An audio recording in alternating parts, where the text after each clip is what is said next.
Hi, I have a handy tip for you today. Do you like stitching in the ditch?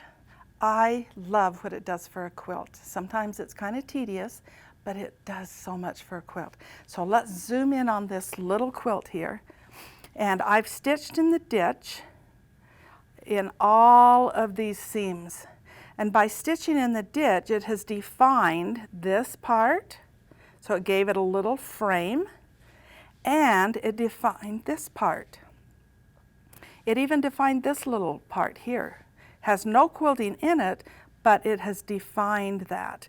Now, stitching in the ditch right along here and along here, all of this, as we turn this quilt over, you can see all the ditch stitching that I've done. But it has defined it and really made that white part really pop out. Now let's move this aside and let's look at this quilt. The same thing happened here. This is a frame. I mean, actually, the block is like right here, but I chose this to be the block, and I stitched in the ditch so that it framed that. And that stitching just makes it pop. Now, one tip about stitching in the ditch.